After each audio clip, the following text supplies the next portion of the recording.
Welcome back to Lucid Trading. Welcome back indeed. Today has been a very interesting day so far. As you guys might know, the Nasdaq has been rallying substantially. We've got the S&P up 1.5%, Nasdaq up 2 percentage points. Even the Dow Jones is up 1.15%. It is just madness, right? So who could know that in April stocks would be rallying up? Well, guess what? We did. We said this for a couple weeks, that April would be a bullish month for the stock market. Historically speaking, it's one of the most bullish months in the stock market, right? So it makes perfect sense that it's running its cyclicality, seasonality, however you want to be calling it. The stock market is going up. It is going up according to prediction. Our estimate was 13,600 on the Nasdaq. On the SPX, we said that the SPX could be running to the 4,200s. So far, it's going and going and rallying and rallying. It's going to get there in the coming weeks very, very soon. I'm very, very excited, guys. I hope you guys are excited as well. Do make sure you hit that like button if you're enjoying the market right now. Let's get to 50 likes. That would be awesome.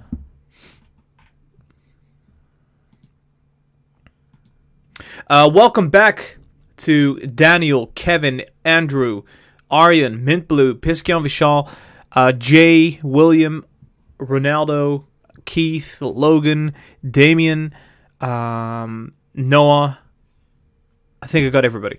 Okay, fantastic. Yeah, so I'm just speechless. It's going like almost exactly as predicted. As you guys do know, you can see that the arrow is off because I moved this a tiny bit just so that it makes exact sense. There you go. So my idea was that the Nasdaq would fall back to this 13,300. It would create a consolidationary move and then jump to the 13,600s. We said this on Thursday last week. Guess what? It's sitting at 13,600. And not only that, it looks like it's about to be topping out. So we'll see what happens next. It does look like, if we take a look at the MACD, MACD generally speaking tops out at these levels. But we'll see. It could definitely keep going. It could keep going for like a slight amount. But yeah, so far so good. Not only that, we see RSI is actually sitting quite overbought. Very overbought. So I think we're going to see a tiny correction. This could take us back to like 13,500, maybe even lower to that. And then it's going to be it's going to be up to basically, I think yields are going to matter. Because they might bounce again. Of course, so far it seems like yields have not been having a big impact on the stock market anymore, as it's kind of flattening out. So I would say in general the Nasdaq is uptrending. SPX also going to be topping out very soon, I would expect. We're probably going to see it fill the gap very soon, back to the 4,000s, and use that as support and keep moving the coming months, which I am definitely excited for. What is very annoying here is that the Russell 2000 is not following. It is not following. We did predict this. We predicted this the 30th of March, that it would be going up to the 2,300s, top out there, and then fall. And so far, that is happening to the Russell 2000. Let's delete that. Although it seems like there is a support kind of area. It seems like right here where it's currently sitting at, it's also holding up, I would say slightly. But there's a chance it's going to come down anyway. Back to the 2,230s and then bounce again. So that is kind of my expectation here for the Russell 2000. I don't think it's going to hold up completely here. We might see this on the 4 hours. There you go. 4 hours is kind of crossing downwards. So if anything, what we could see here, in my opinion, we could see a bit of a bounce and then move down again to the 2,230s and then a bigger bounce upward. This, in my expectation, could still be very well possible. Of course, generally speaking, these bullish moves to the upside don't really go parabolic. They go more like this. Okay, there you go. So we're gonna be we're gonna see a bit of a dead cat bounce soon, I think, and then after that we're gonna see a proper bullish move to the upside, back to the 2,400s. We have never touched it actually, so it would be the first time to touch it. The daily MACD does look very good. RSI is neutral. Only thing that's a tiny bit worrisome is that on the weekly chart, we can see it's very, very extended. However, it's been negative for a couple weeks now. So far, it doesn't seem like the Russell 2000 is going to crash. However, we're seeing high valuations. It's definitely up there, but so is the whole stock market in general. I do think the Russell 2000 is lagging behind, and soon enough it will be going up, which basically is going to mean that these small cap companies such as Bionano, Genomics, Microvision, Palantir, C3.ai, these are just tiny examples of companies that are influenced by this. When the Russells go up, those names are going to go up substantially. Like I'm talking 10, 20, 30% in the coming weeks, which, well, that's kind of what we're looking out for. All right, once again, welcome back to the live stream. Welcome back to Lucid Trading. Make sure you tap that like button. We're going for round 2 today. The market is going to be open for another 2 hours, roughly 2 hours before it's going to close, and we're going to make some predictions. We're going to see where things are headed. We're going to see if the stock market is actually going to keep going on this very, very bullish trajectory that we're on, or whether it's going to just abruptly end. Now I'm going to look at the live chat here, see what's happening there. The long weekend was crazy boring. I have to agree with you, Victor. I definitely have to agree with you. Although, you know, Easter is definitely fun, and it's great to be with the family. I have a lot of Nano Dimension that's kind of frustrating. Yeah, well, I think small caps, I think it's going to take a couple weeks to see like a proper rally where like all the small caps are going to shoot up. I don't think it's going to happen in one day.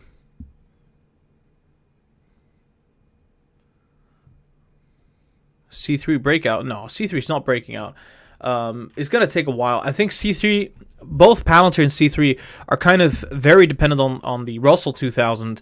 And it's not just that. It's just because of what happened with the yields, there's just this whole atmosphere of just being cautious, and people don't want to put their money in risky assets, and that's been the main reason why these companies are not going up, despite Tesla going up 5.6%, Apple up 2.4%, Google, which we predicted last week would be going up to the 2,200s, it's sitting at the 2,200s, right? So Google's up 4.3 percentage points, and it looks like this is just the beginning for Google. So I'm expecting Google to be moving much, much more than where it's currently at.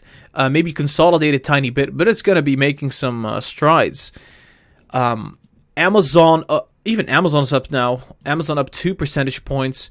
And if you take a look at the weekly chart, notice how Amazon at any given moment could cross here on the weekly MACD, and that would just result in another push.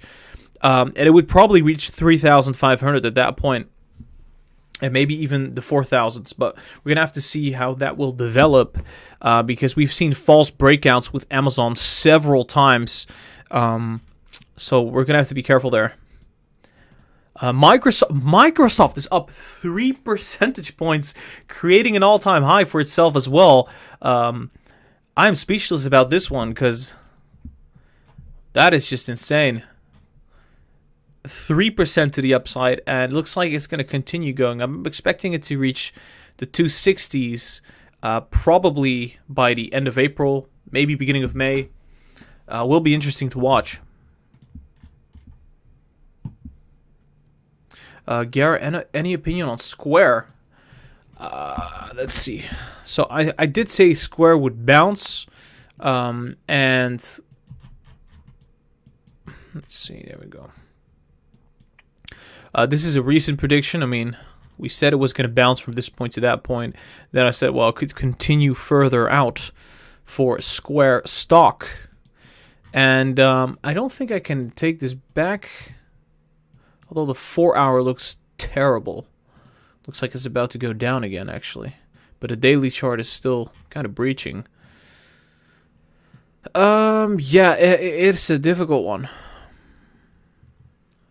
It's kind of, we're seeing resistance, right? So it looks like we're seeing a lower highs. It's kind of going to sell off again, if anything. So it's difficult to say, but it looks more likely what we're going to see here is another downturn. For Square, at least. It's down while the market is pumping. I mean, that does say something, right? So, yeah. And the 4-hour looks terrible. So maybe initially go back down to the 200s, potentially move up afterwards. But it's yeah, pretty much. It's kind of a wedge. There you go. And then we have a support zone right here. Let me grab that horizontal ray. There you go. And so it looks like it's seeing a lot of resistance there. Enough for me to say that it's not breaking out, right? So if it's not breaking out when the market is shooting up, we're seeing the Nasdaq up 2%, SPX up 1.5%.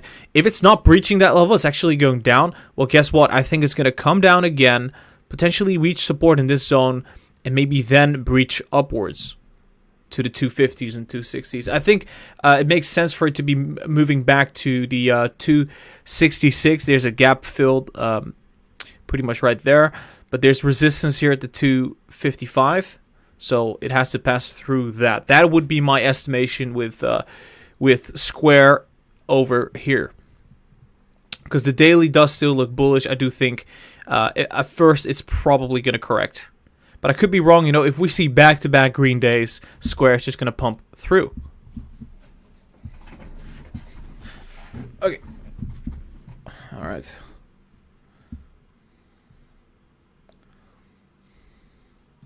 Yeah, the Nasdaq is going up because of big tech. I totally agree with that. I mean, it's very obvious. When Microsoft is up 3%, Google's up 4%, Amazon 2%, Apple 2%. I mean, that is carrying the Nasdaq single-handedly. You got Tesla up 5.5%. That's the reason why it's up. Yeah, it's also carrying the SPX, I would say. But by and large, Nasdaq is like big tech mostly, right? So let me check. Proportion big tech in Nasdaq. I'm going to have to visualize this properly again.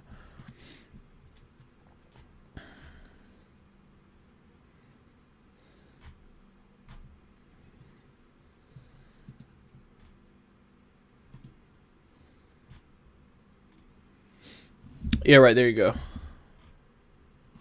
So it's big tech is like 50% of the Nasdaq, right? So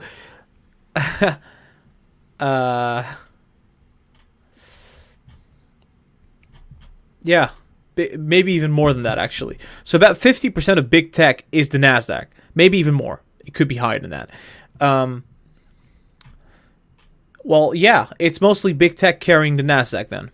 That makes complete sense. I mean, if you take it in proportion, if Apple, Google, Amazon, and Microsoft are up roughly 3% on average, well, if you take 50% of that, if that is like 50% of the Nasdaq, I mean, it's almost certain it's gonna be green, right? It's gonna be very green, unless the other side of the stocks, the other side of the index is doing really bad, which isn't the case, but. Yeah, it's definitely big tech carrying the Nasdaq composite.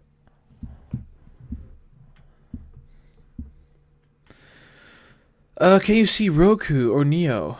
I haven't checked Roku in a while. I think I did some predictions on Roku back in the day, but I don't think I've got anything recently.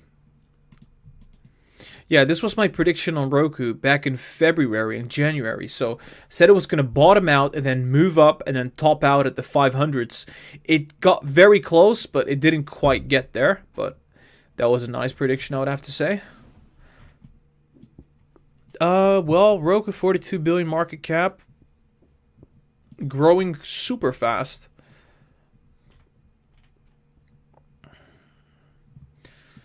Yeah, but is it going to grow? Is it going to grow when the pandemic is gone? That's another question. And so far with Roku, I would have to say that it's looking quite bearish, right? Look at that. Bearish kind of channel. Let me just... Something like this. And you would expect it to break out because the markets are so green, right? But it's not happening. And it's down from the 494. So it's been going down for a while. Last time we've seen these prices was in December. Let me check daily charts. Daily chart is looking just okay. I mean, it's not looking bad. It's kind of suggestive of like... Let me check the weekly.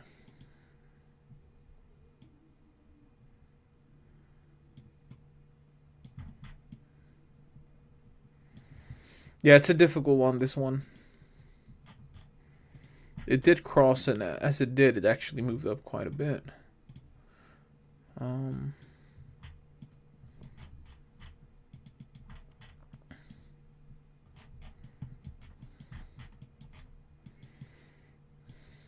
I just don't see this one falling to the 260s. I just don't see that happening. Unless the Nasdaq goes down. Yeah, I would say Roku's actually looking rather bullish. Probably move back to the 360s. If anything. 360s, that's going to be proper resistance. We'll see how the technicals are going to look like when it reaches that 360. But yeah, Roku looking quite good actually in the short term.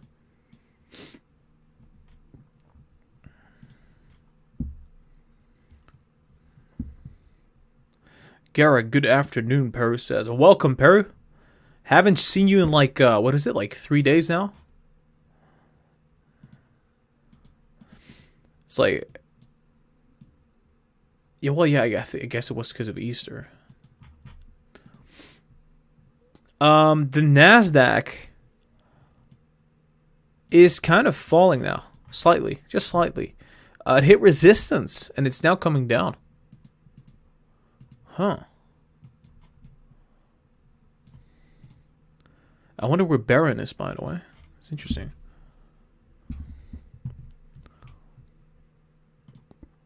Is Palantir falling? Oh, okay. So Palantir, ooh, spicy.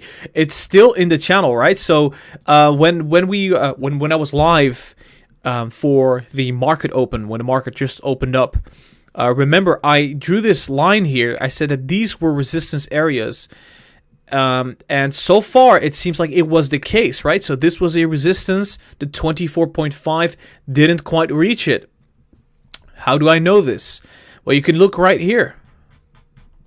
This was a resistance in the past.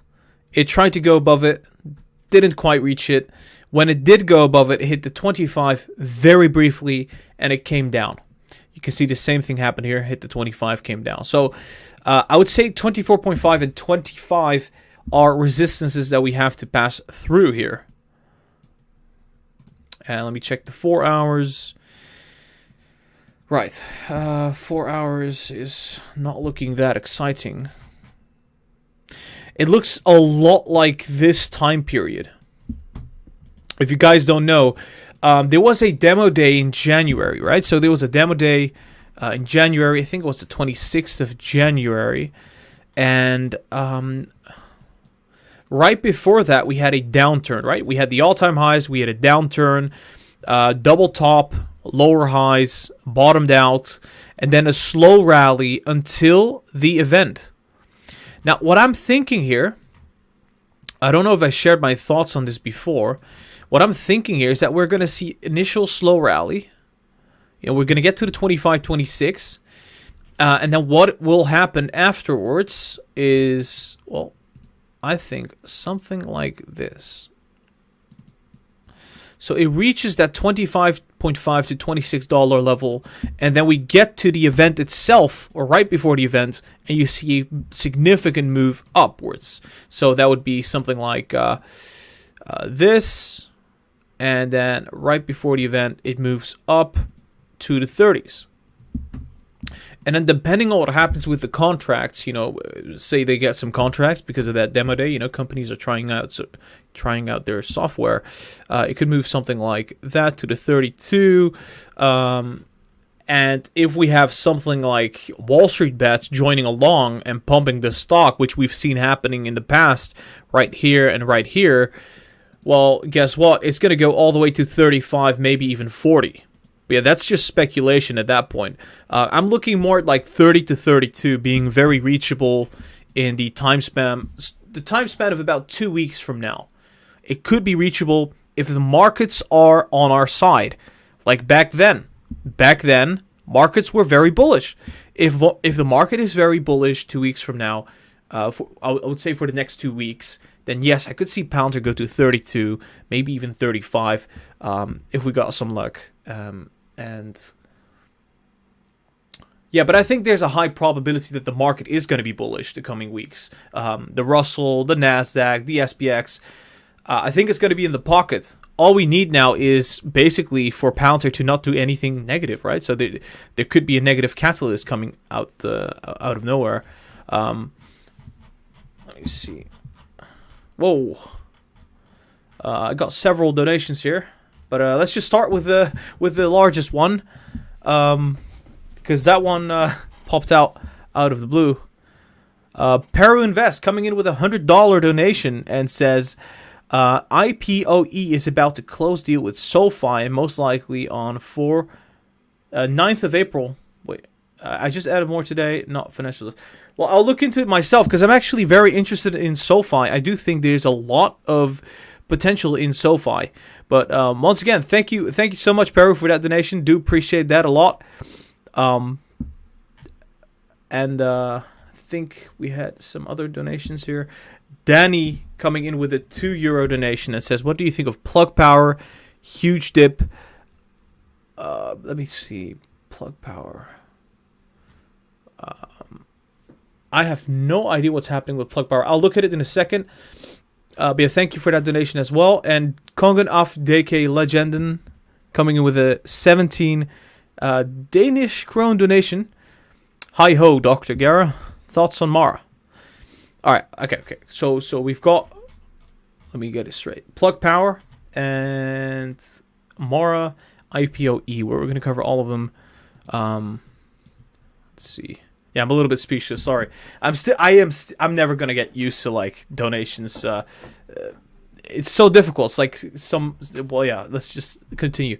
All right. So I want to start with. Let's just start with the first one that was donated. Plug Power. Oh my gosh, this is just horrible. Why did this happen? Let me think about this. What's the excuse? Why did it not bounce? Well, is there something that happened in between? No, there's no excuse. I don't think so. Why did we get this wrong? Okay. There's something going on with this company. It looks very, very weak. They have revenue. I mean, they have revenue. It's not like they don't have revenue. Why is it not going up then? 16 billion market cap? 230 million revenue.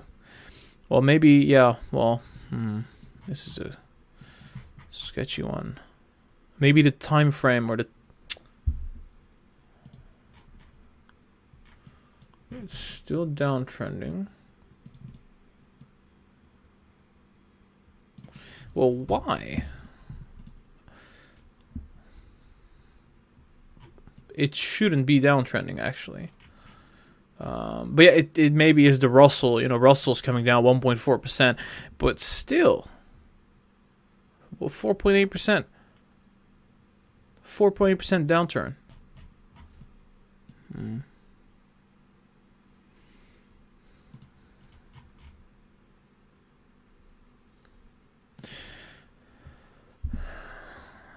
about this. It hit a support level. It hit the 200-day moving average. It's crossing on the MACD. RSI is about to go up. Earnings is on the way. 12th of May. Bullish month. What is happening here? Why is it still downtrending? There is something going on that I'm not getting, because obviously I can't follow every single company, but I think it's about to be breaking to the upside. I think if this company is not a fraud, if it's not a fraud, I'm telling you, it's about to be breaking to the upside, back to the 40s. But if it's not a fraud, right? If it's not like complete wish-washy BS. So yeah, if this company is good, technicals would allow, technically speaking, this company to be breaking out in this environment that we're in. And then it would break out back to the 40s, maybe even go parabolic, who knows. But it's going to be mostly dependent on that. Okay, so next one, Mara, and then we will cover IPOE. Yeah, so I said today I said like, hey, technicals looking very bullish. Bitcoin is about to go up, and it's going to go like a lot. Like, it's going to go up a lot. So I thought Mara could potentially be going to the $60. It's now sitting at $56. This is our analysis from today, I think. This was right when Mara was sitting at like 48, I believe. And almost like a couple minutes after we did that prediction, Mara started moving upwards. So that was kind of funny. Moved up like $10. You can see right here when we did this prediction, it was roughly in the pre-market, right? So, and then it started jumping, which was kind of interesting. But yeah, I think it could be going much further. Although it's not going to go up in one line, it's most likely going to move something like that. But it's just to kind of indicate the trend of where the company is going. I think it's heading upwards, like most certainly.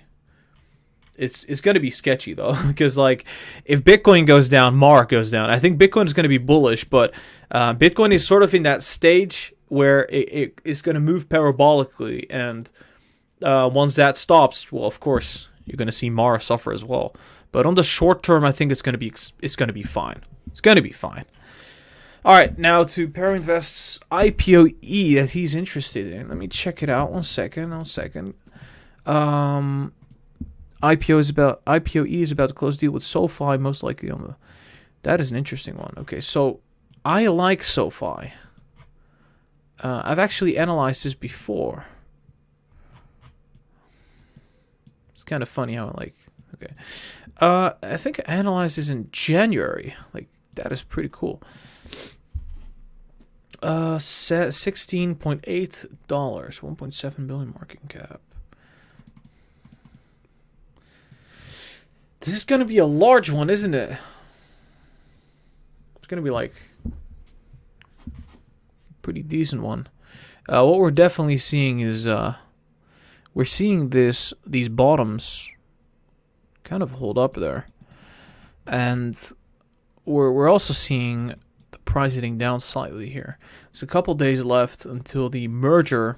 Well, until the announcement of the merger. I have no idea, actually. I don't know much about this, but let me read again what Perry said. It's about to close the deal. Okay, so it's about closing the deal, right? So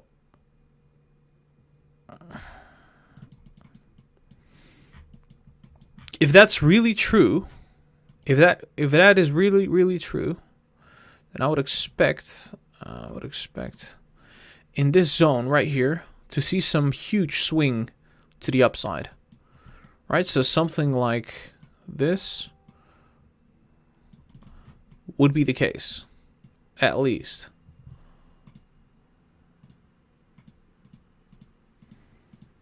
Let me grab the 4 hours. Yeah, 4 hours are, not looking extremely attractive. Daily chart is about to be breaking out. That is an interesting one. Okay. Do we have any specific gaps that it's going to fill? Not really. Okay.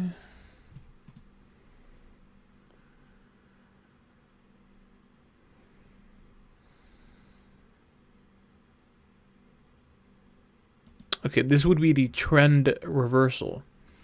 Of course, there was a lot of money coming into this. So it's already sitting at like quite a hefty valuation. I'm not expecting this one to triple overnight or anything like that. It's going to be the kind of stock that initially goes up like what, maybe 50% or something, and then it's going to go up over time. That's my estimation on this. Right, so I think with this one, yeah, I think it's going to kind of consolidate at this zone, and then it would break out. I'm expecting it to go back to at least like $20, given that, you know, the markets are going to be bullish. Because if that doesn't happen, we're not going to see this happen. You know, if the markets it's going to go down. Of course, it's going to impact all stocks out there. But if anything, expecting it to go back to 20. If it breaches that, it's going to just, I think, yeah, it could go up back to the 25 at some point. On the hype, on the momentum. Yeah, that's pretty much what I'm looking at right now. But just to be safe, I think $20 does make sense on the short term. That would be like a 20% move to the upside, pretty much. But yeah, keep in mind, this is not financial advice. I'm not a financial advisor. This is just my opinion of where I think this stock could be heading next. If we look at the daily chart, it looks like it's fairly possible, given that the MACD is going to cross, and we're below some EMAs here. RSI not sitting super high; it's sitting actually fairly modest. So breakout to the upside wouldn't be too surprising. All right. I think we have another donation coming in from Patrick Lamb. It's a $5 donation. He asks, Boeing, how does that look? Thank you, Patrick. Let me take a look at Boeing. Right. Alright, so like, I think I recently said it was going to kind of not really shoot up or anything, just kind of move sideways there, head back down. 1 hour chart, does that make sense? There's a gap there, a huge gap actually. Boeing is running with the other recovery stocks.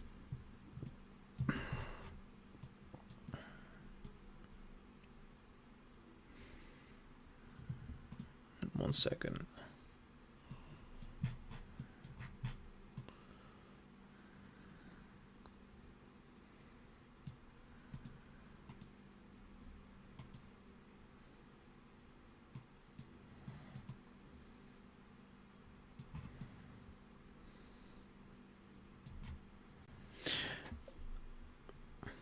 Let me check the weekly. Weekly is still looking interesting. Okay, yeah, so I think with Boeing, I think recovery stocks are really hot right now.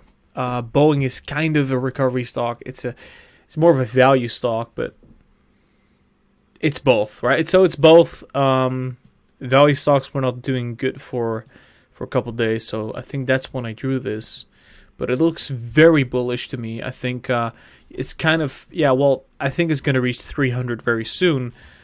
Although we have to be very careful with what's going to be happening with yields, because if yields are actually going to move down at some point, capital is going to be moving out and it's going to flow right back to tech and growth stocks. But yeah, for the most part, I think it could actually see some resistance here, maybe fall back down, hit maybe the 250s, 249, 248, and kind of go sideways for earnings. Depending on the earnings result, you know, this will be variable. I mean, if earnings are really, really good, which I don't expect, it could move up. But I think what's going to happen, it's going to sell off initially, and then it's going to just go up on the hype of, you know, recovery stocks and everything.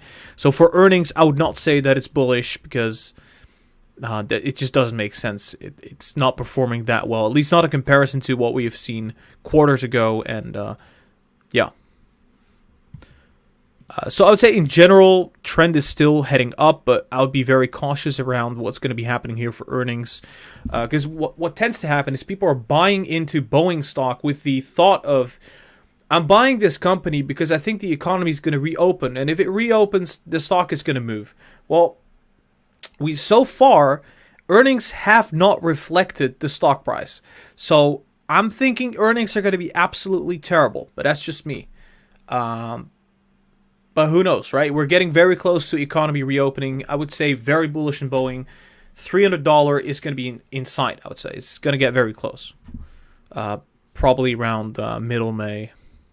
If we're lucky, like beginning of May. But Boeing still, it's doing well. If it reaches that zone, though, it will be another question of what's going to happen after that. But I think for now, it's definitely heading up. All right, so let's go to the Nasdaq. I want to check the Nasdaq out. The Nasdaq and me, we're best friends. I call the Nasdaq every day, like, hey, Nasdaq, are you going to go up next week? And if so, how many percentage points? 2 or 3. Right. So it went up 2%. I think it could go up a slither amount more. It could go up to the 13,700s. But so far, it could literally top out at any given moment, and we will see a small correction of about a percentage point. If yields really go up, we could go down a couple percentage points over a time span of a couple days. But so far, it seems like yields are really flattening out, which is kind of interesting. I said yields were gonna be skyrocketing here. It did go up. We saw a 3% increase or something. And then it topped out. So far, it looks like we're not seeing a big threat there. Given that what happened on the weekly, I don't know if you guys know, but on the weekly, the RSI on yields topped out. So guess we don't have to be afraid of it anymore. Although it is trending up ever so slightly, it could mean that it could be very mild for about a month, maybe 2 months.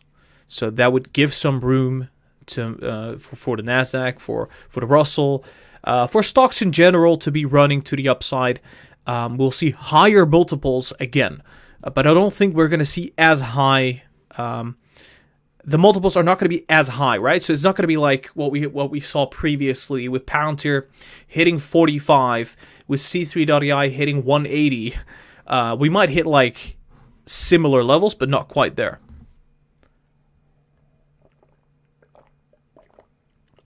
Somebody says, I'll have what Gara is drinking. I'm drinking water. And it's delicious. We've got about 13 minutes left until Power Hour, everybody. Make sure you tap that like button before then for good luck. Gara looks happy. AI going up. AI is not going up, though. I don't see... at least not on TradingView. Maybe it's going up in the Market Watch. Yeah, AI is not going up. It's sitting at 68.74. I don't consider that going up, right? So if it's going up, it would be by now it would be sitting at like 75. But we have not seen that, and the main reason because of the main reason it's down is because the Russell 2000 is down. C3.ai is listed in or on there, so for it to be moving down makes perfect sense. It was up about. I think it was up 5% at some point, and from there on, it just went down. It's just the classic, Same thing with Palantir. It was up like 5.8% or even 6% at some point, and now it's only up 2%. And this is while they had a contract coming in. So it's a bit disappointing. But it is what it is. On the short term, I think small cap stocks are not going to do as well, but I think over the next coming weeks, over the next coming months, we're going to see huge recoveries. Gara, no iced tea. Yeah, I didn't. I forgot to get some iced tea. So I guess that's my problem. Alrighty. Okay, so Nasdaq is up 1.9%.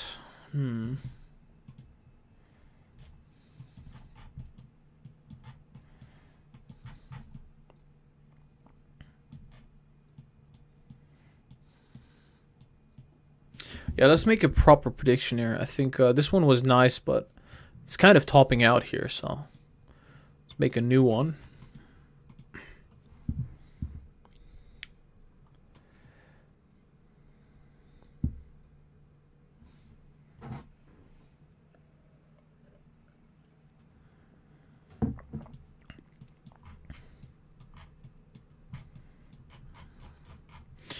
We're right at that resistance area, right? So if we take a look at the yeah, let's just take a look at the 4 hours. So on the 4 hours, right? So let me grab the 4 hours. If we grab a horizontal array,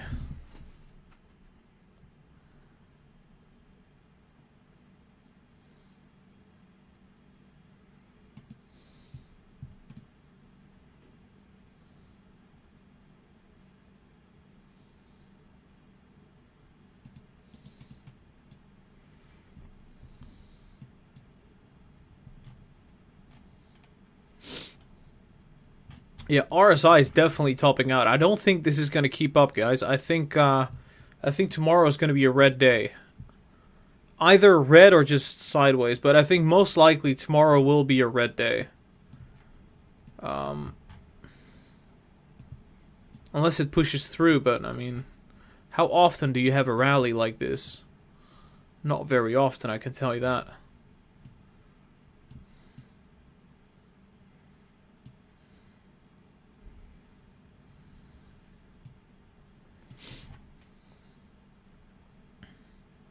Very close to the all-time high, by the way. Fairly close. Daily chart. Man, the daily chart is looking pretty good. It is looking pretty good.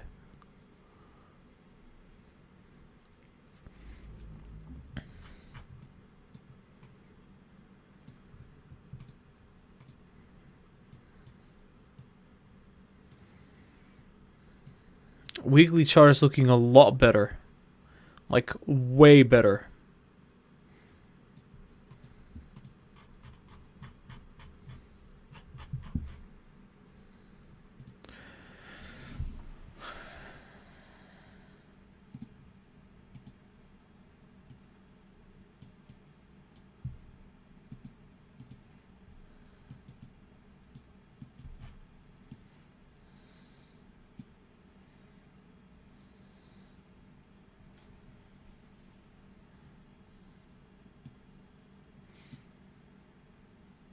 Yeah, okay, I'm gonna say it's very tough to see that that it's gonna top out, because the daily chart is still looking okay. Given that we're in a rather bullish month as well. I don't see this stopping right away. Although I have to say that, generally speaking, when you see rallies like this, you see a correction afterwards. It just doesn't go up in one line like that. It just doesn't happen. Unless you're, getting out of a... Even here, you don't see that. So, and this was, the March dip of last year. I'm expecting a good correction here. Now, how much it will correct, that's the question, right? So,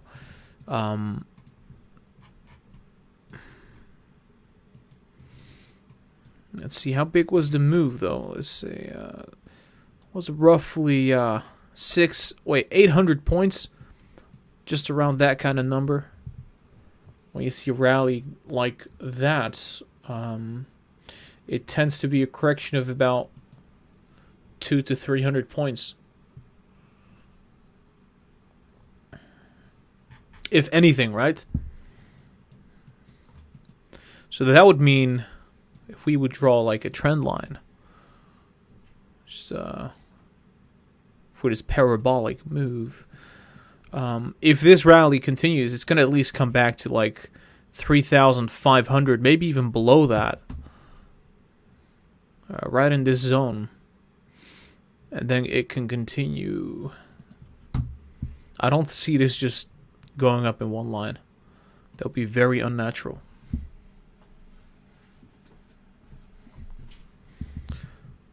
We've got roughly 6 minutes left until power hour. We'll see what's going to happen with the momentum there. See if we can see Palantir go up or AI go up.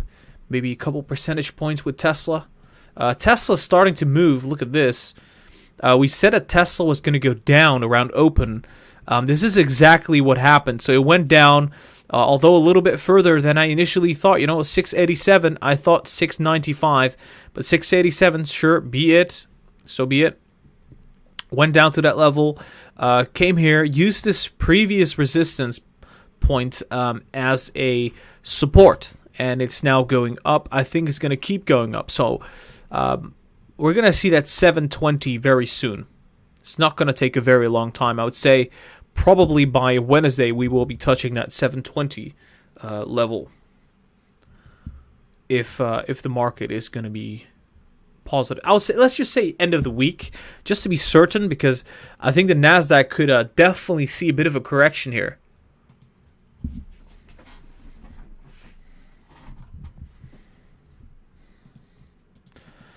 Okay, so that would mean, yeah, come on, that is resistance. That is resistance there. I'm expecting it to come back all the way to the 3,500s at least. And if not, if it's not that, it's going to come down to probably like 13,400, sorry, 13,500. So something like that. Bottom out and then gradually continue the rally throughout the month of April. That could be a possibility. That could definitely be a possibility here. And then once it reaches that level, we see another downturn. That could be possible. So I'm kind of looking at this. Since the daily chart's still looking good, 4 hours still looking good, I think the rally could continue further to the 13,800s, and if we're lucky, to the all-time highs. But yeah, it's obviously it's going to take a couple days, couple weeks.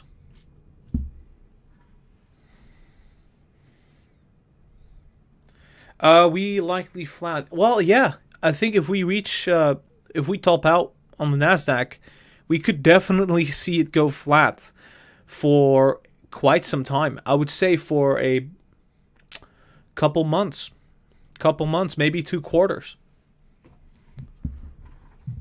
We've seen this happen before. It's not the first time. So while, yes, this recovery is splendid, we're not going to see it breach all-time highs. I don't think that's happening. Not with the yields the way they are. Just don't see that happening. We're going to see like a back and forth of hitting the all-time high. At least on the Nasdaq. I think the other ones are still looking fine.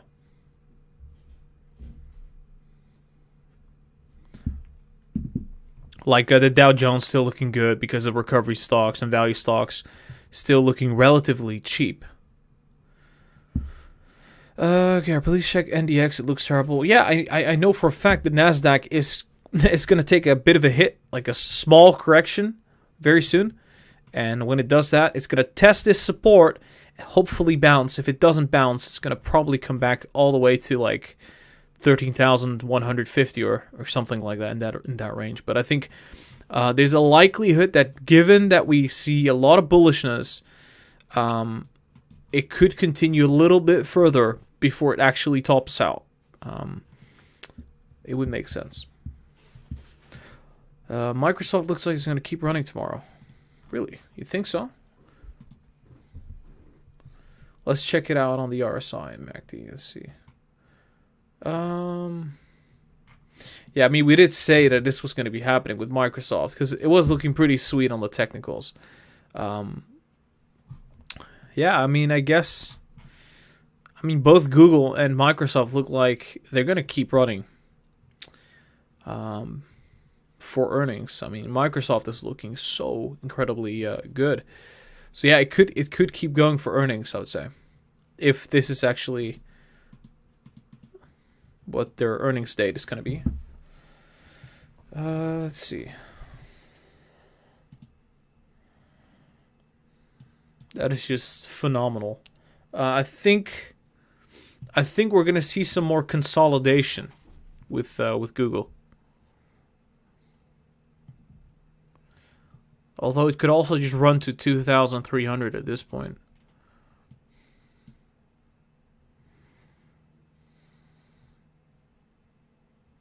Yeah, it's getting into the overbought, so I think it might run a little bit further, and then we'll see more sideways consolidation also for earnings.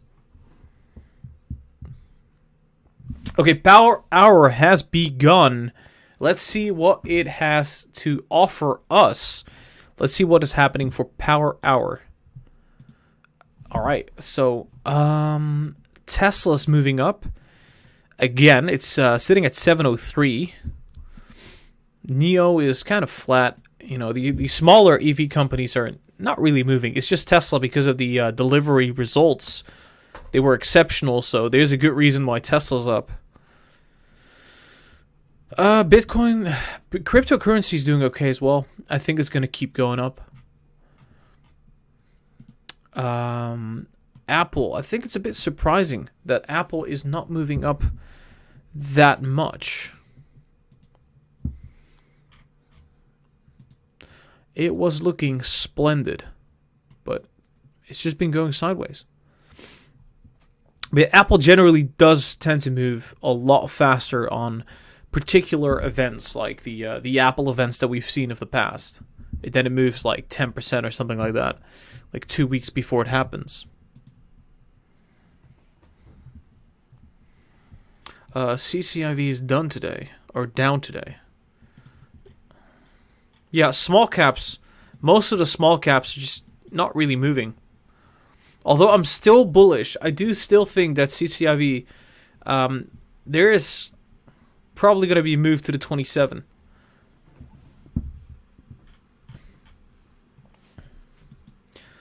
Let's see. SPX is, yeah, well, it's topping out all right. It's getting to that level, both on the RSI and the MACD. So it's either going to top out right here, right now, or it's going to like just create a melt up top, which is just a parabolic move, and then after that, it's going to slice down. I'm expecting a bit of a correction in the market, a slight correction, right? So it's pretty much going to be needed at this point.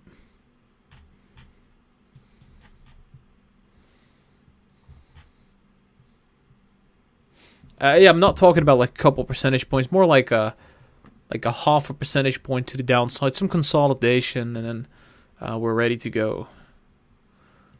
Kind of similar to what you would see kind of here. Moves up, bit of a consolidationary move, and yeah. Although this was kind of crazy.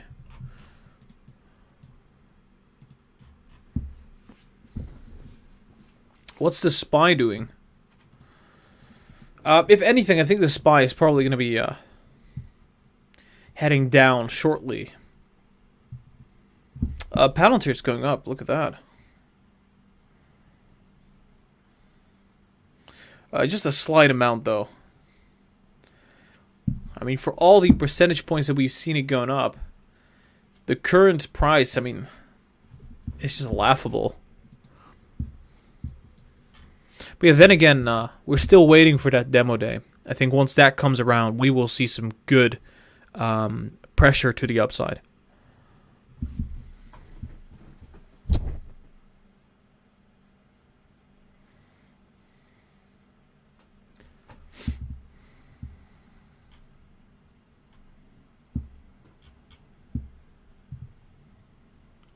Let's see, Facebook.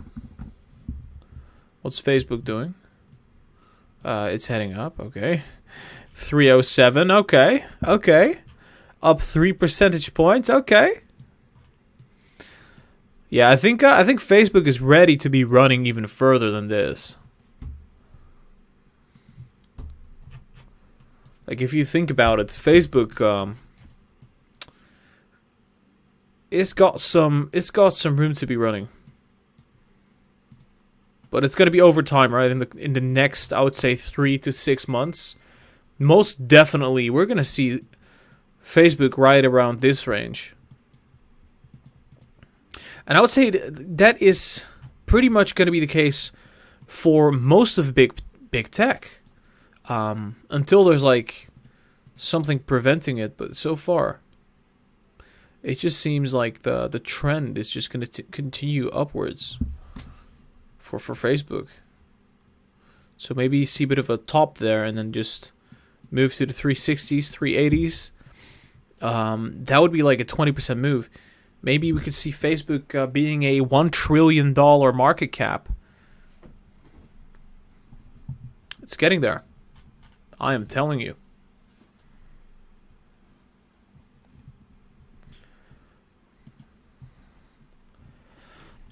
Yeah, you see small caps just going down right now. This is just awful to be seeing, because it's like the market is green as can be, but it's just because the Russell's down, you know? I mean, what's happening with Splunk? I bet Splunk is like having a tough time as well. No, even Splunk is going up right now, which I think it's going to be going up a lot more than this. I'm expecting Splunk to be going up another 10-20% on the short term. So looking quite attractive, actually. Give me 1 second, guys. I'm going to have to open a window here. It's getting a bit warm.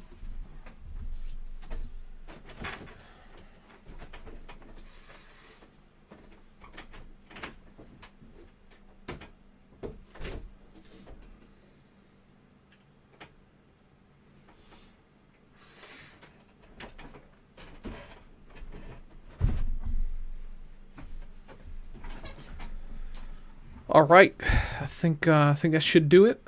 Let me see. Okay, stocks are moving down. Look at that. Nasdaq is going down just as expected. There you go. No problemo. No problemo. All right, MACD is about to cross to the downside.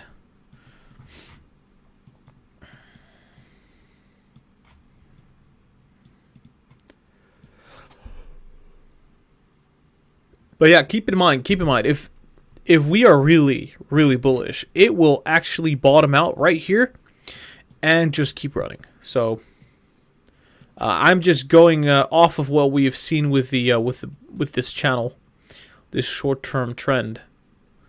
But it could very well just bottom out right there. But yeah, as you guys know, I am very bullish on the Nasdaq.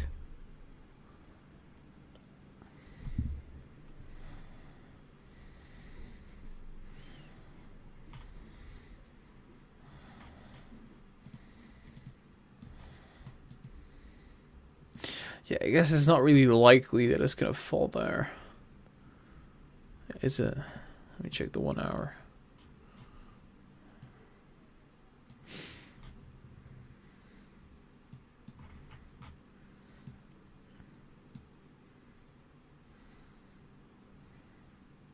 It could definitely go down a percentage point from here, so I'm not gonna have any doubts about that.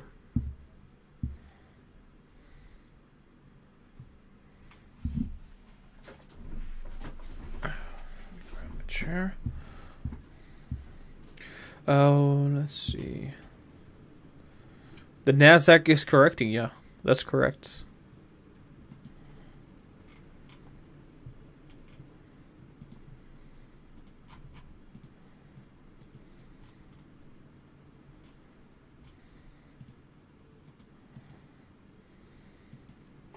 Apple has reached my targets. Cool. Let's see what will happen next for Apple. Earnings is going to be roughly 28th of April.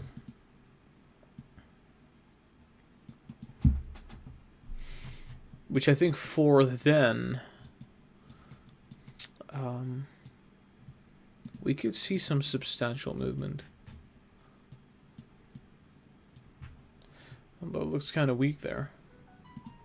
See how the weekly is looking like. Also kind of weak. It could cross there. If we would just grab like a trend line here. It kind of got to that zone, bottomed out.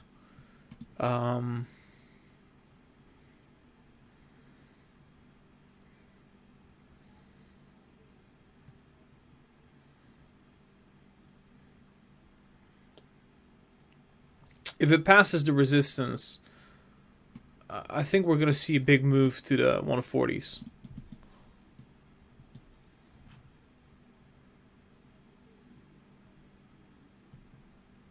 Pretty much.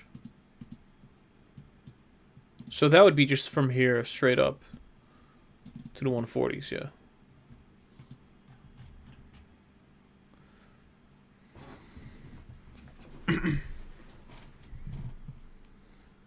Gara, question: what happens to investors' money if Neo gets delisted? I think if it gets delisted, don't you lose your stock? It's like worthless. Your paper is worthless, so you don't really have anything. I think that's my assumption, right? I've never had that experience in the past 6 years where a stock I held got delisted. But I think I can do a quick Google search because that's an interesting one.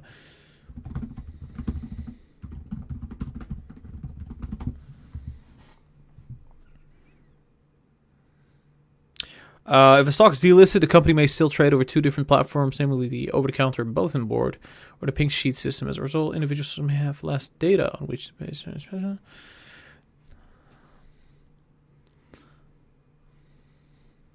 Ah, okay.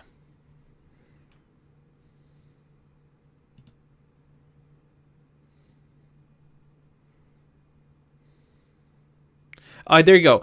Though delisting does not affect your ownership of shares, company shares are likely to hold no significant value after delisting. Delisted shares can be a gain or a pain to investors depending on the calls taken during that situation. So most of the time, I would say, if it happens, it's not good. OTC, right?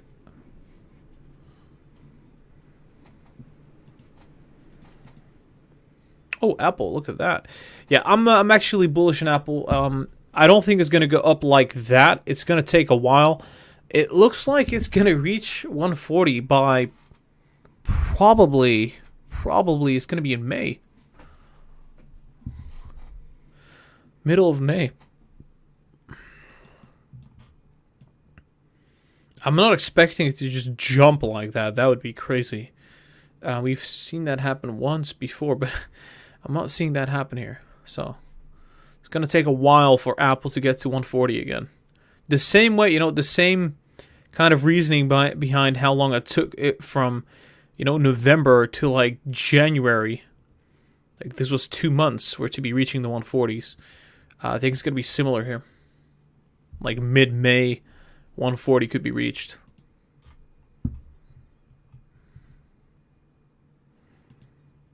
C3 is going green again? What?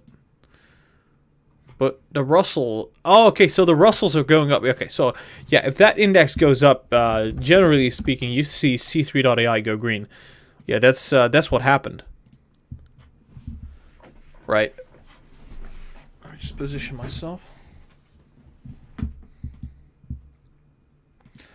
Good stuff. I'm very happy with the market today. I think we could not wish anything better than how it's now. Like, most definitely, this is the best you could have wished for. No stock market crash, massive rebounds. That is phenomenal. I'm very happy with this. Do you think Neo can be delisted? I think it can be, but I don't think it will be. I just doubt it. Powell speaks Thursday, so expect markets to correct before that. Yeah, it could be the case. It could be the case. Generally speaking, when Powell speaks, at least recently, it's the market going down. So brace yourselves. Brace yourselves indeed. Yeah, they trade. Yeah, stocks trade basically in other exchanges if they get delisted.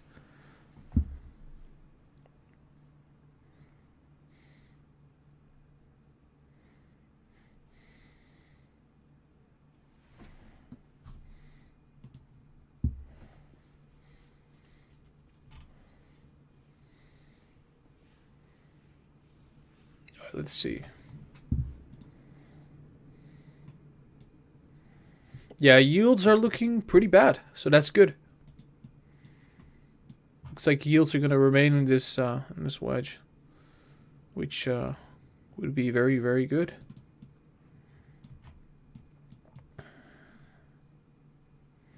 Although the last time we had seen something like this, it broke out. So, yeah, this is not necessarily very, very positive on yields. Let me check the daily chart.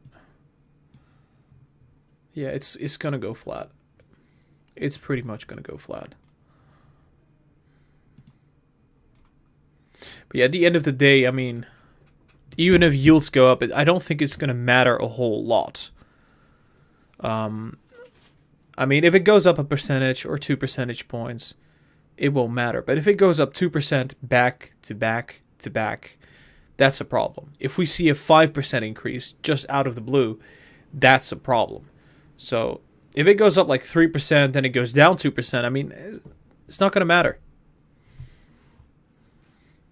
Is C3.ai at the bottom yet? He says Adam Moore at 70, but it went down. I think it's at the bottom. I think it is at the bottom. I think the fact that it's down, the fact that it's like shorted that heavily, just goes to show you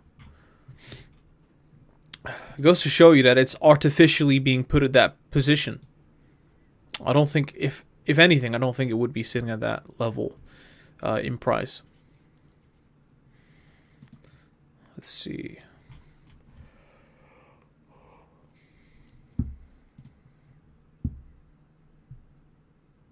Hey Gara, your thoughts on ARC-X, please? Time to start a position or wait a bit? I think if anything, ARC-X, I don't know. It's just trending up already. Damn.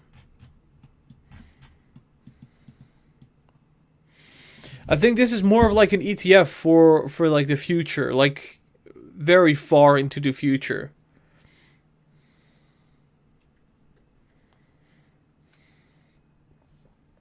So if you're like really into that, you might have to, you might want to take a look. But I personally, I'm not very fond of like that kind of. It's very long term, and for that, I would say the valuations of the stocks that are in this ETF are also very high, and it's very long term. So it's like, I personally don't find it that interesting. But, yeah, it's running up. I think it's going to keep running up.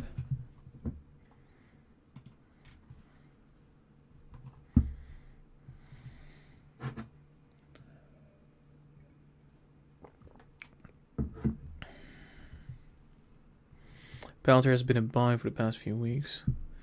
Yeah, I mean, Palantir has been very cheap. Bought 300C3 at 70 and 368. Better be. Yeah, well, those are very cheap prices to be getting C3 at. I can tell you that. I mean, imagine buying 300 shares, not at 60, but at like 160.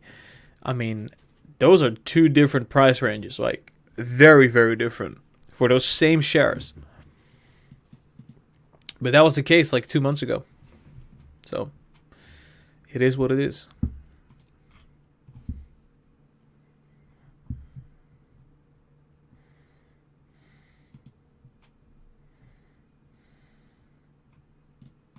Is Palantir moving at all yet? No, not really. Yeah, so the next move, I would say, is just keep consolidating, right?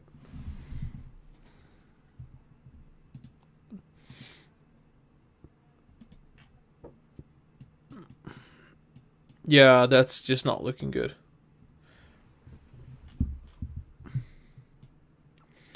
That is not looking good.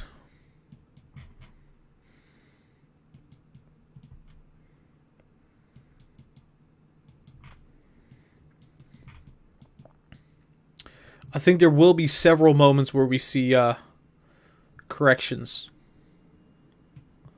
before the big move up, or leading to the big move upwards. Kind of similar to what we saw in January for the demo day that they had in January.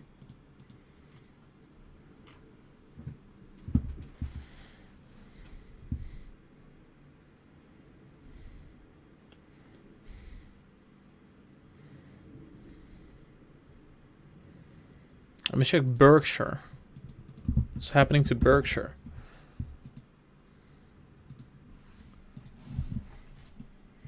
It's up about 1.7%. Okay. Yeah, Berkshire is looking really good. Like, regardless, it's going to go to 270. It's like a 2 to 3% move coming on Berkshire. It's crossing on the MACD on the daily chart. About to be moving to the overbought.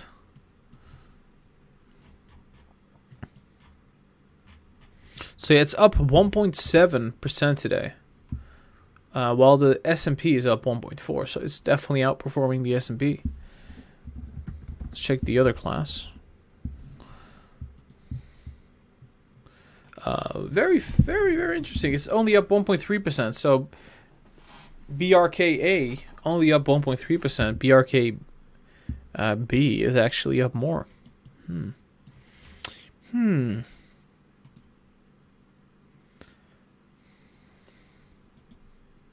I guess they're taking big risks with that one.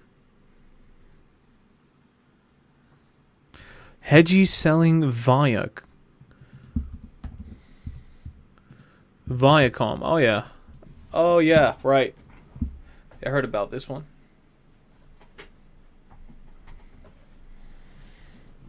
This was with the I don't know. There was this hedge fund that blew itself up. With taking leverage, and I think they lost tons of money. I think there was something with a share offering, and they had a position in a company that was about to be offering shares, basically diluting the shares, and it just blew up the hedge fund. And I think the big banks took the blame, or at least were kind of liable for it. So they sold the shares almost in an instant, which you can see right here. Very big, swift drop on Viacom side.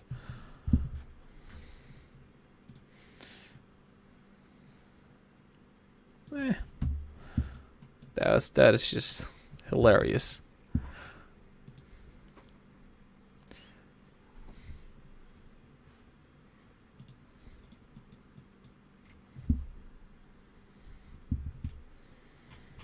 Yeah.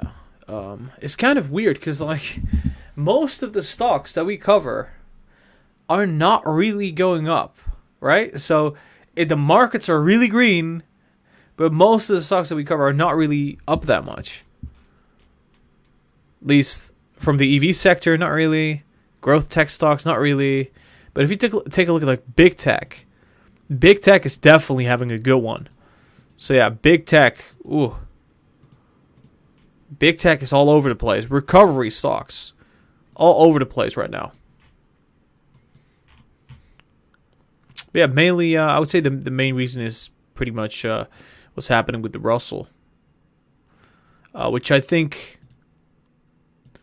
we're going to see another spike, then another downturn here, consolidate, and then we'll see it rally upwards. I've said this previously as well. I do think that the Russell is going to make a bit of a comeback, and that's when you would expect said stocks to be going. It's called a rotation. Well, yeah, I guess the rotation is still happening, but it's just the only thing that's not going up. It's the small cap companies. It's only that. I mean, everything else is going up. It's the values going up. The banks are going up. The recovery stocks are going up. Big tech. It's just the small growth companies. They're doing terrible.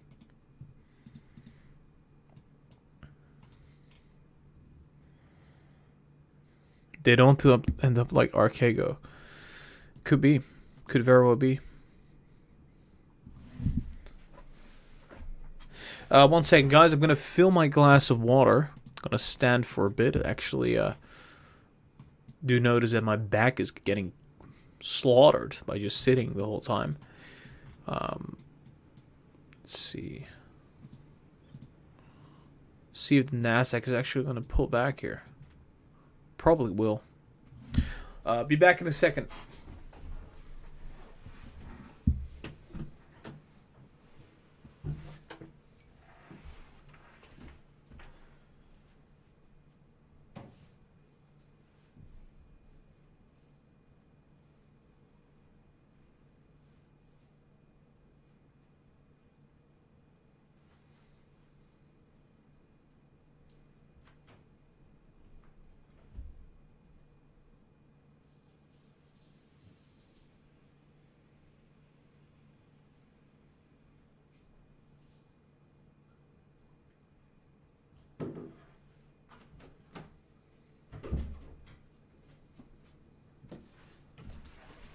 All right.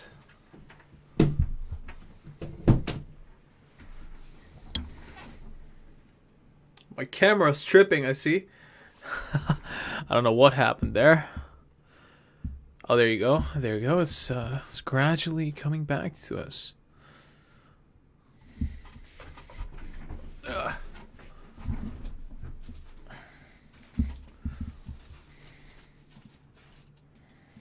Oh, okay. So Nasdaq is still falling.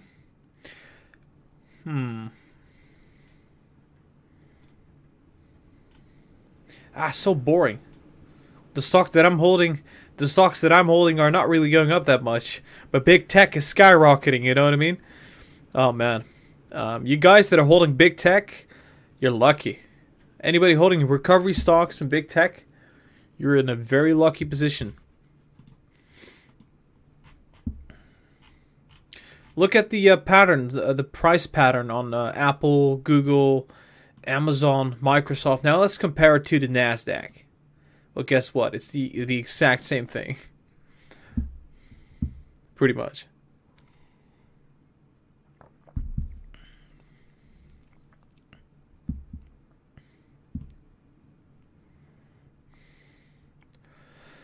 All right.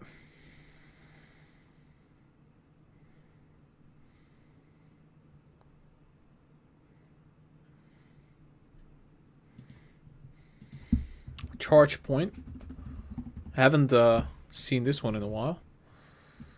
Said it was going to go up. I mean, ChargePoint is also a smaller cap company.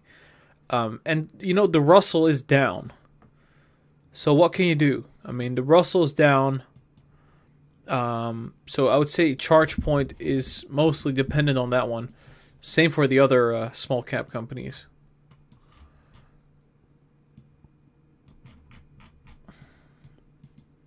There's just not a whole lot of interest. There's not a whole lot of interest in small tech companies or small cap companies in general. So it's making it a bit tough, eh? 4 hours looking terrible. Daily chart looking a lot better, I would have to say. So I think the suffering is going to be short term. For the most part. For the most part, I mean, it could move kind of like that. Back to the 40s, probably by the end of April. I Feel Sport coming in with a $2 donation and says, where do you see Palantir in 1 year or 2 year? Is there any prediction?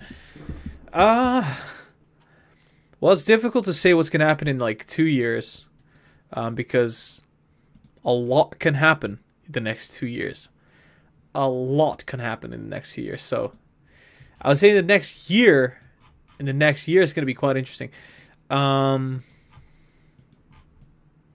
So maybe in the next year we could see it go to like 32, maybe 35 if we're lucky. Potentially shoot up even higher for earnings. So what I would expect is demo day comes around, moves to this level, kind of comes down again. And then we have earnings, shoots up again, maybe hit the 40s. And depending on what the earnings result is going to be, You know, like, if we get profits on earnings, it's gonna shoot up like straight up to like 60, right? It's gonna, or like 50 to 60. If we don't have profits, it's gonna move down, right? So it's gonna go 30, 40 maybe, and then kind of sell off to the 30s, stabilize in the 30s, and probably head back up from there. Maybe hit $50 down the road. I would say $50 to $60. That would be a possibility this year. But of course, if you think about it, that would be like 100 billion market cap, around that range for Palantir, which is, it's quite a hefty market cap for a company that only has $1 billion in revenue, right? So, I mean, we've seen it before. We've seen it with Snowflake. It could also happen with Palantir. But I would say a big part of the reason why Snowflake was going up was basically because Warren Buffett bought into it. Kind of adds to it. But yeah, I think I could, so possibly hit 40 here. If they have profits all the way to 60. Imagine that, right? That would be hilarious. Of course, it's not going to move like that. It's going to probably move something like this. And then something like that. Then it's going to be trending just like that. To the 80s. I'm kidding. But in general, the reasoning behind this is because of the fact that, like, if they have profits, a lot more institutions and a lot more investors are going to have the confidence to actually buy the stock. Because we're getting in this territory where, like, if you don't make profits, if you're losing money, it's going to be unattractive because yields are going up.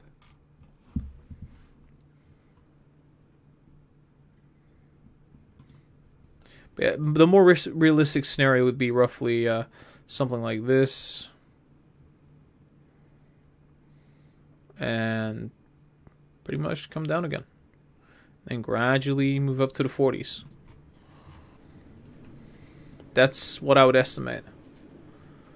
If we're very lucky, 35, 36, go down, 40s, we get profits, shoots up to 50s and 60s. Like I said before. But it's like, I would say there's like a 10%, there's like a 10 to 5% probability where we're going to see that happen. So I'm banking on like that $32 to $35 range. Yeah, pretty much. I think earnings will be good, but they're not going to be exceptional. But nevertheless, I mean, I will be holding some Palantir throughout earnings as well. I'm going to see, if they do kind of post profits there. It will be interesting.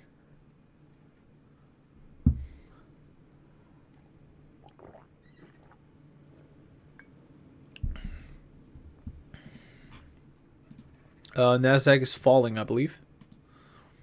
1 second, there you go. Yep, still falling. Still falling. Oh boy.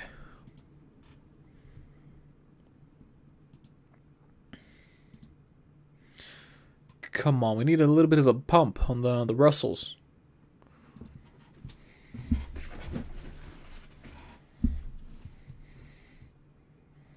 Uh, 10-year is moving.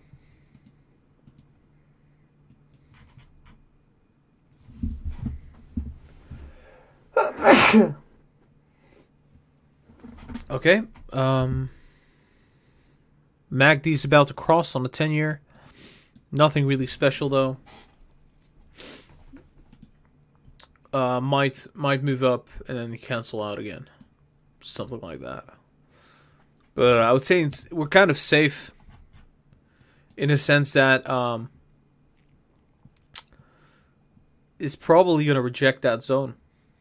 It's going to move sideways. I mean, yeah, pretty much. Could be wrong about this, but so far it seems to be the case. The dollar actually dropped quite a significant amount. I have not even looked at the dollar for like... It dropped like it dropped a point, right? So It is consolidating at the 92.5 from the 93.43. That is huge. It's going to probably rally now, but this is also one of the reasons why the markets are going up so much, because the dollar is taking a hit, and it seems like it's going to take a big hit. Actually move towards the 91.7. So maybe that's it. Goodbye, dollar. It's going to go weak. No Powell hour. What? I mean, if this could mean that the dollar is going to start moving lower, actually. MACD cross about to happen to the downside. RSI has plenty of room to be going down here. And if that's the case, that's really good for stocks. Oh, look at that. Tesla's coming down a percentage point. Interesting. A bit of a tiny correction there. Yeah, like I said, it's going to consolidate. Once it's done consolidating, that would be the start of the move upwards. What's up with Neo? Well, it's crazy, right? It's just kind of mind-boggling. What's up with XPeng, right? So XPeng is also moving down. It's moving down 2.4%. I think this has to do with the fact that, like, we had a catalyst for Neo and for just the EV stocks or EV companies in general, which was their deliveries. Now, people tend to price it in like a couple weeks prior to the event. And so you see a huge rally before the announcement of deliveries. And guess what happens? It tumbles down a couple days after. Because there's no other fundamental catalyst that's ready to be taking it further up, to the upside. So it first corrects, and then it starts moving again. And I think that could be what's going on here. Which is perfectly healthy, you know, it's just people taking profits.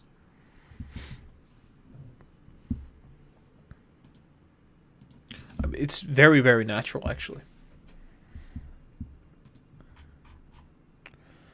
Check AMD, please. I'll check AMD for you.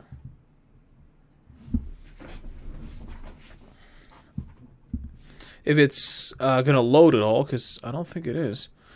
For some reason, it's not loading. You see that? It's just kind of stuck there. I have no power over that. It's not in my control, at least. Not that I can do anything about it. Let me try to get advanced micro devices. There you go. Oh, for some reason it doesn't load. Although it's sitting at 81. I do know for a fact 81 is rather cheap.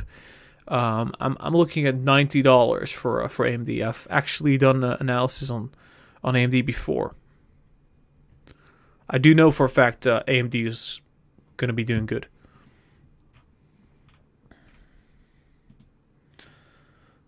Okay, what is happening here? Why is everything freezing up? Maybe it's my internet.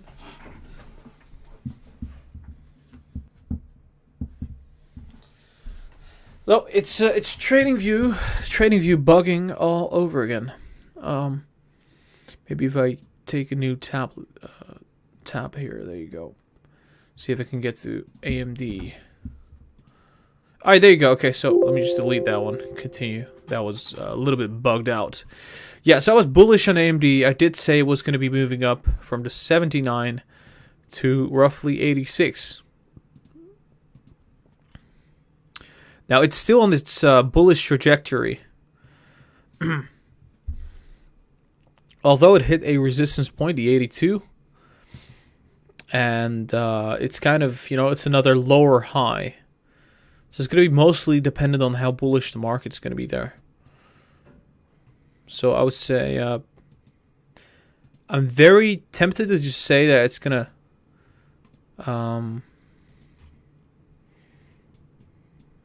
let's see, 4-hour chart. Yeah, right. So it's probably initially going to go sideways. and then head up to those levels, right? The 87, 86 dollars for AMD.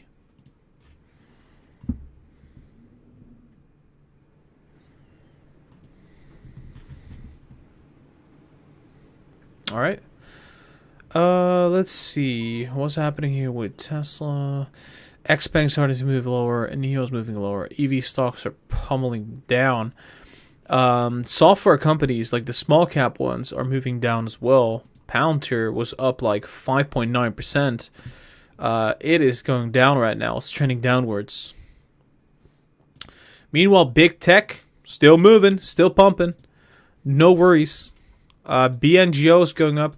Nano Dimension taking a turn for the worse. Recovery stocks doing pretty good. Expecting recovery stocks to keep doing a good job here.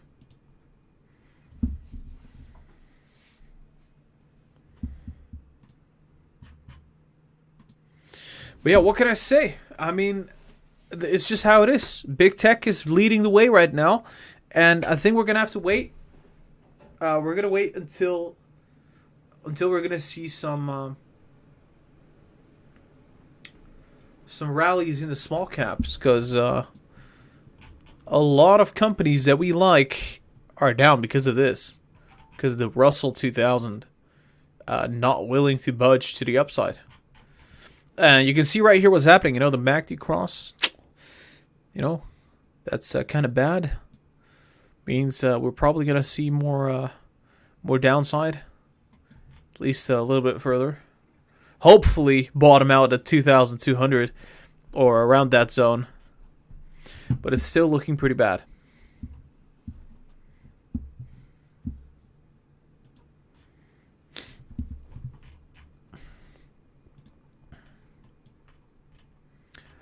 All right, Tesla 693.7. It's coming down again, once again. Oh gosh, it's almost filled the gap completely at this point.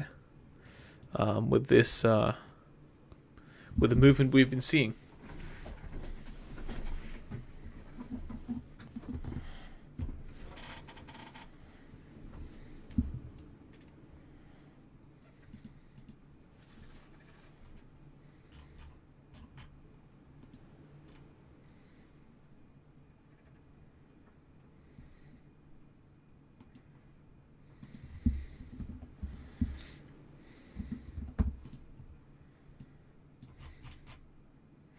Yeah, a lot of small caps, a lot of them are just sitting at the bottom of the bottom. Like, literally.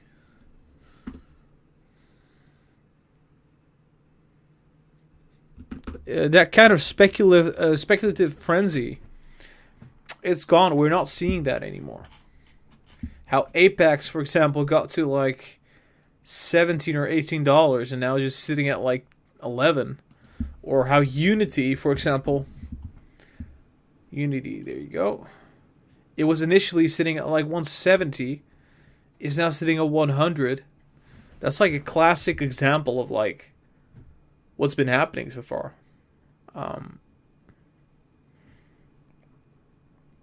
Very, very annoying. What's happening with Bumble?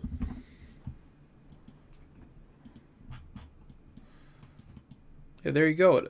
It's below IPO level. 10% below it.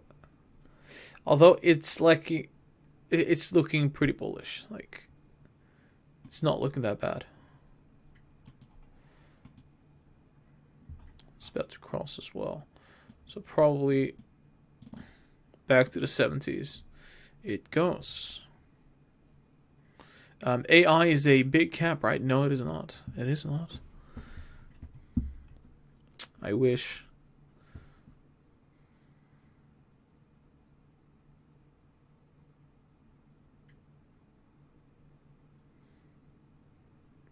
It seems plays that you would take leverage on are being left behind, and hedges are only leveraging on safer plays.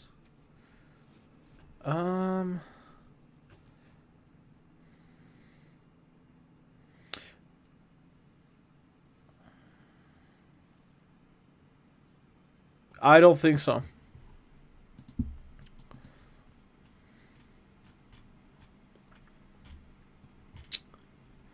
I think there will be a rebound for these small cap companies.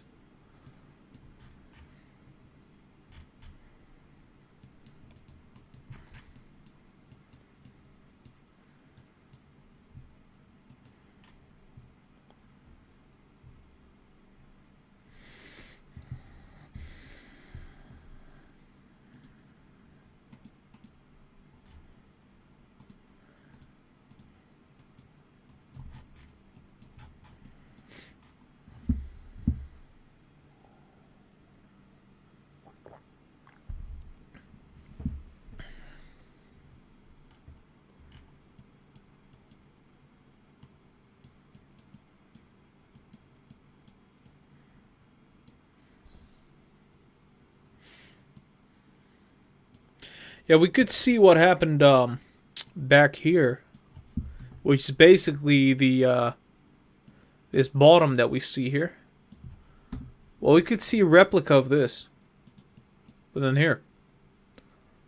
It makes total sense. I mean, if this rally continues, it has to correct at some point. I don't think it's going to move vertical. I mean, there's a tiny chance it would, but I don't think so.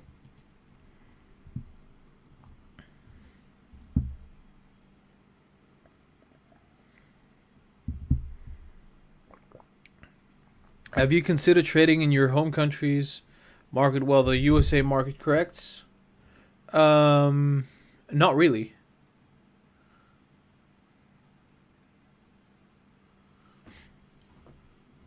I mean, I could do that, but I don't. I generally tend to not do that. I prefer the American equities.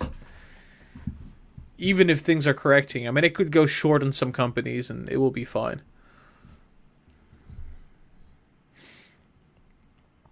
Not that that the Dutch stocks are not interesting. It's just they're a little bit less interesting. I have to say that. I'm gonna be really honest. Like, I would rather invest into Tesla, you know, than like what's like a classic Dutch company? ING or like KLM or something like that. And I'm triggering Dutch people right now. 100%. It's just my personal preference, you know. I mean, how many Dutch companies are there out there that are like disrupting the markets? I guess not that many or something. I mean, you've got like Tesla, for example. Once again, it's a major disruptor. It's an American company. It's pretty great. Of course, you can make market in every. You can make money in every market, right? I'm not saying that, but everybody has their own preferences.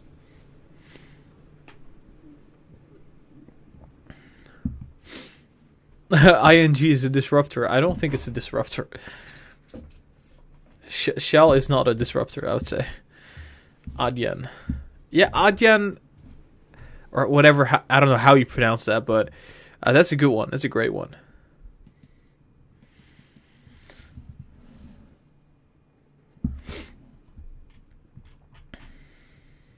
Ooh, Nasdaq pushing. Look at that. It is pushing again. It's going to the to that resistance. So far, so good.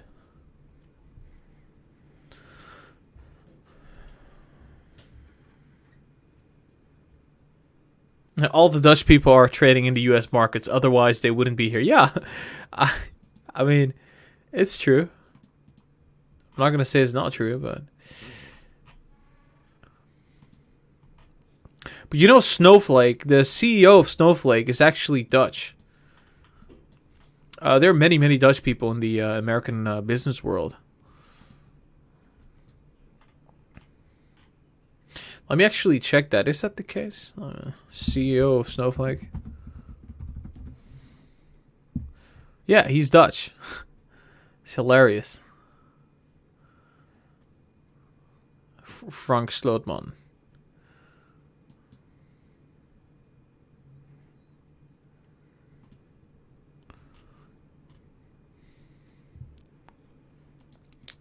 See, we can be cool too.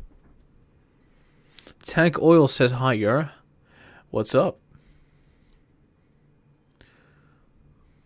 Gara, do you think yields will hit 1.8 on Thursday when Powell speaks? I think so. Probably. It's been the pattern, so I wouldn't be surprised if yields would hit 1.8 when Powell actually speaks. Because that's literally been the case every single time. When he speaks, yields go up.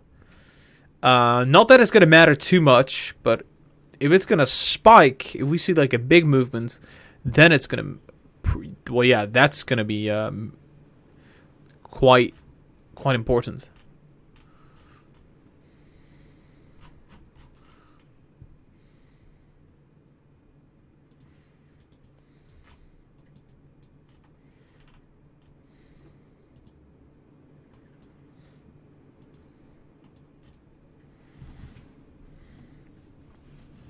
So cash is king till Thursday. I don't know about that.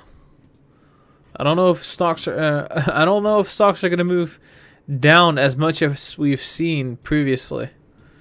I don't think it's going to happen. But yeah, there are definitely going to be some stocks that are going to be like looking quite attractive in terms of valuation. There's a lot of wind outside. Really, really fascinating.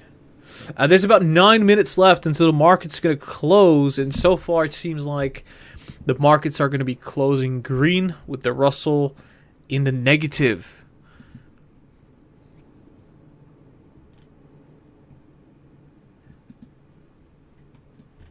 All right.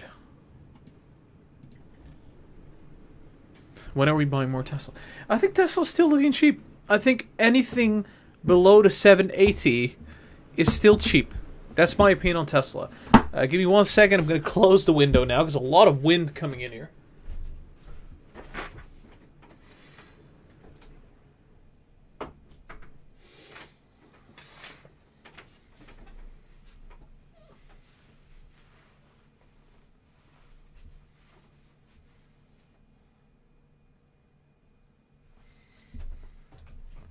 All right. Oh.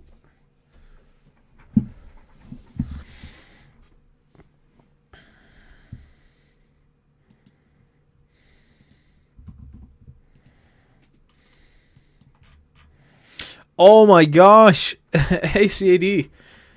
Acadia is down 17%. Oh, that is not good. Ooh. I think I had one stock of this in my portfolio. Gonna have to check it right now. Oh, thank God I sold it. Whew. I sold it for a profit. I think it was up like a couple dollars. Alrighty.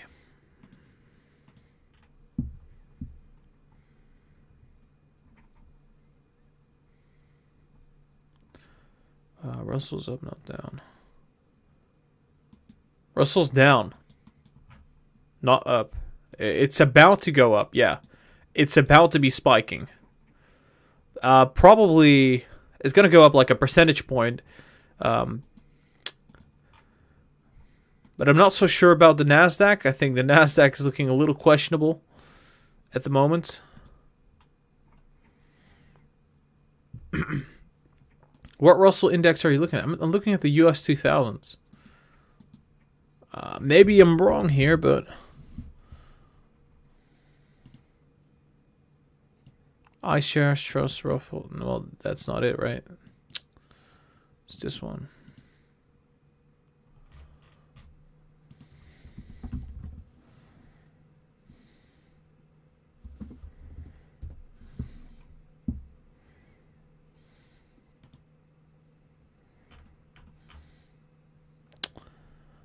Yeah, I guess somebody made a good point. That's an odd thing. Russell 2000 index, RUT. This one is up 0.5 percentage point. Well, this one is down 1.1%.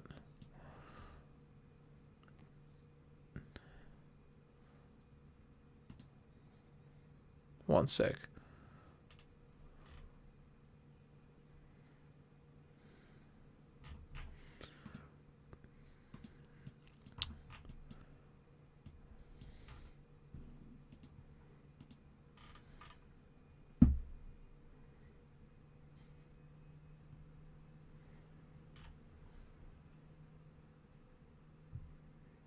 Well, I don't necessarily think this is the US 2000, just as I used the US 500 and the US 100, the Nasdaq. 1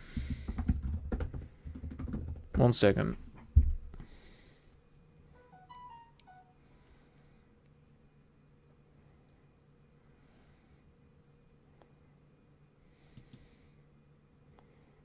This is so confusing. This is so freaking confusing. There you go. This one is down 1.2%, right? And you have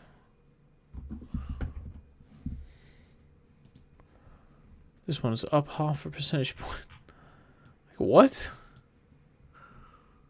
I have three results, right? So this is obviously different kind of versions of the Russell.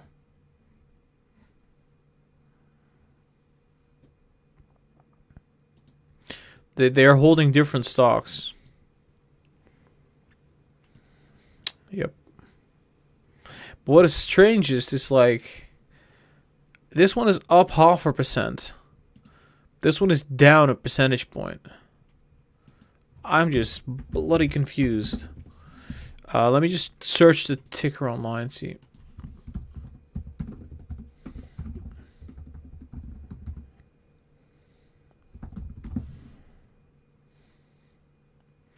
The RUT. I think I'm going to use that one instead.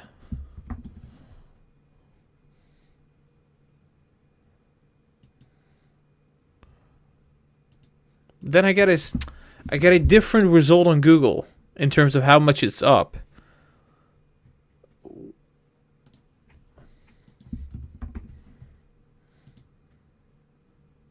Oh, this is so confusing.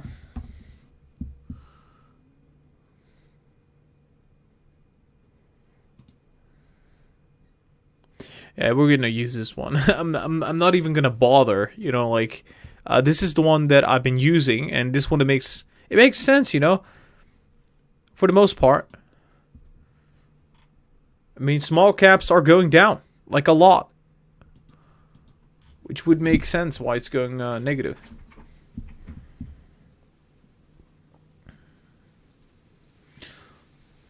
So many Russell indexes.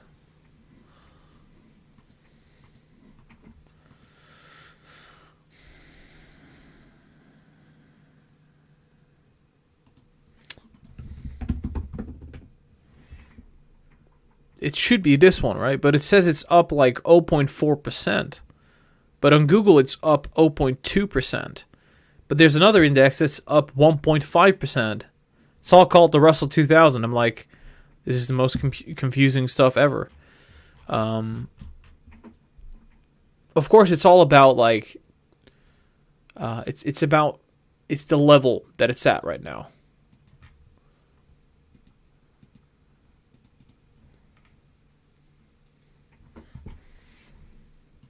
Yeah, it's not right, but it's there's no alternative to it. Maybe this one. No, this is the one. This is not the one either. I'm just gonna go with the one that I'm the one that I'm already used to, because if there are like several versions of it, it's like, I mean, for me it's up 0.22%. The markets are gonna close in about a minute from now. And like I said, markets are green, kind of topping out on the short term. We're going to see a tiny correction on many of these indices.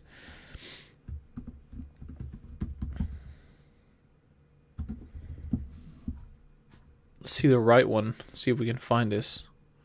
Nope.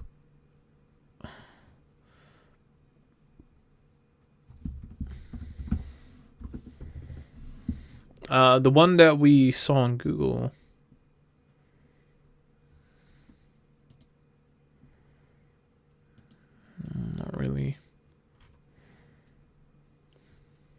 Guess you don't have it on TradingView. At least I can't find it. Yeah, the market's closed. We see that in general, big tech is doing well. Recovery stocks doing well. Value stocks doing okay. But yeah, look at that. Recovery stocks absolutely crushing it. Big tech as well, I would say, doing very, very well on the short term. Especially Google winning super hard. All-time highs on Google and Microsoft. Small companies, you know, the EV companies, the hyper-growth companies, the tech companies, kind of going sideways. Palantir should have gone up at least like 5%, 10%.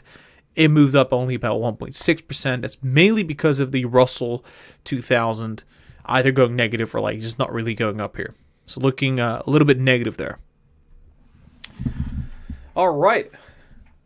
I guess that was market for today. I kind of expected more for the small caps, but guess, you know, you can't have everything, right? Big tech went up. We've seen value stocks went up slightly. In general, very green today. I think there's more coming. I do think there's more coming. However, it's not going to be a big vertical line. It's probably going to be more like a zigzag pattern to the upside. So we're going to see corrections and we're going to see higher levels. And this obviously doesn't even look close to a market crash. So, so far, so good. But yeah, anyways, guys, I'm going to be wrapping up the live stream right here, right now. I'm incredibly tired, actually, because of, you know, it was Easter, spending time with the family and friends and everything. And I thought, you know what, I'm going to live stream today as well, because I always live stream on Monday when the market's open. But yeah, I'm probably going to just jump straight into my bed, just call it a day. Was a good day, definitely. I think tomorrow will be more of a sideways. You know, we're going to see more sideways movement. All right, guys, have a good one. Make sure you subscribe to the channel if you haven't done that yet. We're going to live stream tomorrow as well. We live stream every single day before the market opens and before the market closes. Do make sure you join the Discord community. Link is in the description. You can also follow me on Twitter. Link is down below. You can get some proper merch, Lucid merch. Link for that will be down below as well. And yeah, I'll see you guys tomorrow. Have a good one. I hope you guys had an awesome Easter. And I think tomorrow is going to be great as well. See you guys tomorrow. Lucid Trading.